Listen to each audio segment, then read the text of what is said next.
Parunāsim par to, kā gan pelnīt, būt par satura veidotāju, ja blogeri, strādāt attālināti veidojot saturu priekš kāda, vai arī veidot savu biznesu. Ko gan izvēlēties? Pateicoties tehnoloģiskajai attīstībai un daudz citiem faktoriem, aizvien lielāku popularitāti gūst iespēja pelnīt online vidē.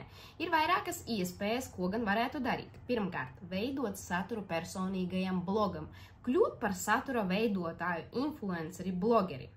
Veidot saturu attālināti, paliekot tā teikt aizkadrā. Tas nozīmē veidot saturu priekš kāda cita uzņēmuma, priekš kafejnīcas, priekš veikala, priekš restorāna. Ir daudz dažādas profesijas, kuras šobrīd ir iespējams apgūt un līdz ar to pielietot. Tu vari būt personīgais asistents kādam blogerim, satura veidotājiem. Tu vari būt satura veidotājs biznesa profilam. Tu vari būt tā saucamais content creator, vārdu sakot, veidot saturu priekš cita profilam, izvietot postus, veidot tekstus priekš šiem postiem, ievietot storijus, veidot dažādas interaktivitātes, lai cilvēki iesaistās pēc iespējas vairāk konkrētā profila saturā. Tu vari būt tekstu labotājs. Šeit, starp citu, ļoti labi šobrīd var nākt palīgā mākslīgais intelekts, kurš, ievadot atslēgas vārdus, var sagatavot tekstu tavā vietā.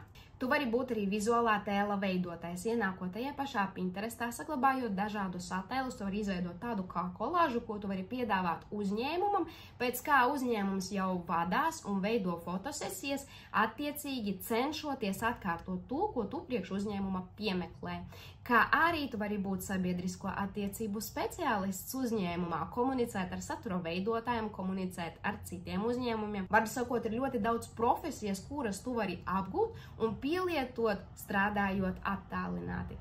Kā arī ir trešā opcija – veidot savu biznesu, savu personīgo zīmolu, to attīstīt un pēc laika jau vērot, kā jūsu personīgais zīmols strādā jūsu labā.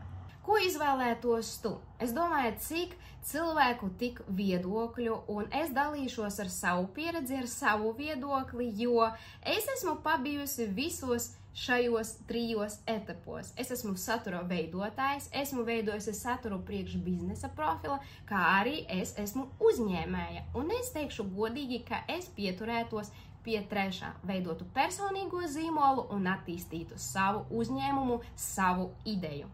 Tas, ko es neieteiktu, ir veidot profilu ar cerību, ka tu veidosi reklāmas un būvēt jau savu blogu personīgo tikai uz reklāmu bāzes. Kādēļ tā? Pirmkārt, šobrīd reklāmu ir ļoti daudz. Cilvēki, ja godīgi, cenšas no tām aizmukt.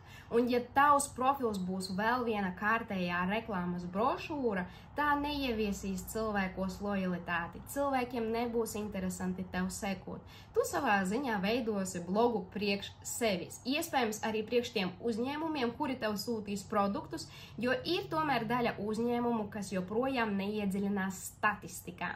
Un par to mēs arī parunāsim tajā brīdī, kad es stāstīšu jau, kā monetizēt savu biznesu online vidē un kā sadarboties ar satura veidotājiem. Šobrīd ir tā, ka reklāmai būtu jābūt maksimums 20 līdz 25% no kopējā satura, bet uzvarētāji ir tie profili, kuri atsakās no reklāmas pilnībā. Teiksim tā, ja tev 20 līdz 25% ir reklāma un tu pārējo saturu veido ļoti autentisku un interesantu, tad viss ir kārtībā, cilvēki tik un tā tev sekos, būs ieinteresēti un aktīvi tavā profilā. Ja tu attīsti profilu tikai ar domu, ka tu veidosi reklāmas, tad ko tu darīsi ar pārējiem 75 līdz 80% satura? Ja tev nebūs nekas cits, par ko stāstīt, kā tikai autiņbiksītes, jogurti un šampūni, tad procentuāli lielākā daļa tava satura gremdēs tavu profilu, un tavam profilam vienkārši nebūs potenciāls augt. Cilvēks seko cilvēkam, nevis reklāmai. Visa pamatā ir personība, cilvēks, kuram ir ko stāstīt. Bet ok, ja tu tomēr izlēmi, ka tu būsi blogeris. Neliela atkāpe.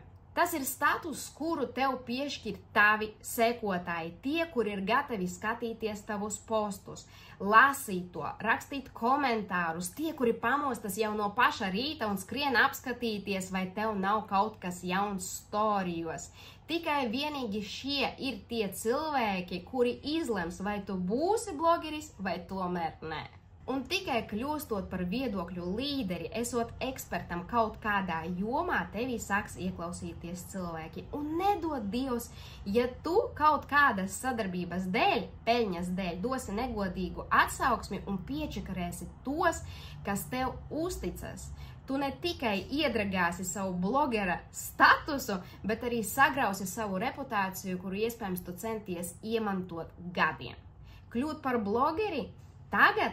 Manuprāt, tas ir tā kā lekt braucoša vilcienā pēdējā vagonā un censties pieķerties pie aizvērtām durvīm. Šobrīd ir 1,4 biljoni reģistrētu Instagram lietotāju, no kuriem vismaz 7% ir blogeri. Tā ir milzīga konkurence. Un neskatoties uz to, ka cilvēks tomēr ir individualitāte un divu vienādu blogeru nav un nekad nebūs, bet vēlos vērst jūsu uzmanību uz to, kā arī divas baltmaizes negaršo vienādi, bet tu tik un tā izvēlies principā vienmēr vienu un to pašu. Kāpēc? Jo cilvēks pēc savas būtības ir ļoti slinks mainīt savus ieradumus. Cilvēks ir, es teiktu, ka ļoti konservatīvs un piesakot jaunam blogerim, jā, protams, mēdz būt izņēmumi, bet tad tev vajag ļoti krasi atšķirties no visas pārējās auditorijas, kas ir Instagramā.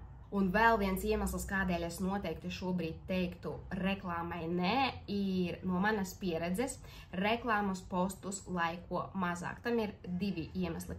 Pirmkārt, reklāma visiem ir līdz kaklam, un otrkārt, skaudīgais latvietis, ir daļa cilvēku, kas nevar pārdzīvot, ka man ir atsūtīta autiņu biksīšu paka, bet viņiem nav. Nelikšu laiku, nav ko celt statistiku, nav ko radīt konkurenci. Diezgan skarba, bet tomēr tā ir patiesība. Cilvēks uz Instagramu vispār nāk, lai atpūsties no sava ikdienas skrējiena, no sava darba. Protams, arī dalīties ar emocijām, ar dzīves notikumiem, taču 86% cilvēku nāk uz Instagramu atpūsties. Tā ir sava veida izklaide. Izveidot saturu, kas aizskars citu, manuprāt, ir ļoti grūti. Brīžiem ir jāizlēc ārā no biksēm, lidojot špagatā virs rudzu lauka, lai aizskirtu cilvēku, lai cilvēks apstātos pie tevis veidotā satura. Jo, ja tev ir vienkārši bildīte ar rudzu puķu saišķīti priekšā rudzu laukam, tas vairs neizskers. Cilvēks vairs nespiedīs savu sirsiņu un netērēs tam laiku. Savā ziņā mēs, satura veidotāji, esam izlutinājuši savus sekotājus, un tā latiņa ir pacelta jau tik augstu, ka vajag izdomāt kaut ko super neparastu, super atmiņā paliekošu, lai cilvēks tiešām atstāja šo emociju, ieraksta komentāru, saglabā, un šobrīd, starp citu, ļoti labi statistiku ietekmē, kad cilvēks padalās ar jūsu saturu. Nav nozīmēs, vai aizsūta savam draugam vai ieliek savos storijos, bet tieši šī opcija padalīties statistiski pozitīvi ietekmē saturu, ko tu veido. Runājot par darbu attālināti, šobrīd ir daudz kursu, kas liek uzsvaru uz to, ka tu vari strādāt mājās attālināti, veidot saturu priekš cita bloga, priekš cita uzņēmuma, veikala, skaistuma kopšanas salona vai tā tālāk. Teikšu godīgi, man ir vairāki biznesa profili, man ir dizainera dotības, es māku rakstīt tekstus, es pārzinu daudz video un foto programmas. Un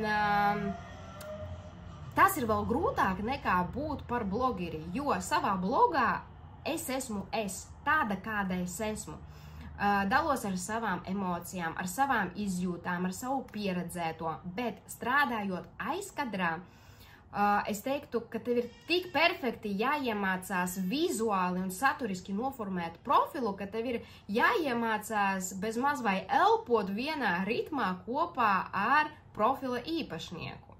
Lūk, un teikšu godīgi, ka sekotāji to jūt, šo uzspēlēto saturu, tādēļ es tomēr palieku pie tā, ka ir jāattīsta savs uzņēmums, savs zīmols. Lūk, un tādēļ es arī stāstīšu tālāk, kā atrast savu ideju, kā to attīstīt, kā izveidot personīgo zīmolu un ko darīt, lai personīgais zīmols strādā jūsu labā. Jo neviens uz šīs pasaules nepazīst tevi labāk par tevi pašu. Brīžiem vienkārši trūkst šo zināšanu un tā teikt brīnuma pendeles, kas ir vajadzīga, lai sasniegtu kaut kādu savu dzīves mērķi un realizētu savu sapni. Šis bija tas, kas tev bija jādzird, lai tu saprastu, ka šobrīd tu esi uz pareizā ceļa, un tālāk mēs izveidosim tava biznesa idejas karti un runāsim par to, kā gan atrast to savu ideju. Vairāk par to, kā atrast savu ideju, tu uzzināsi manā slēgtajā Telegram kanālā. Kur to meklēt? www.anja.lv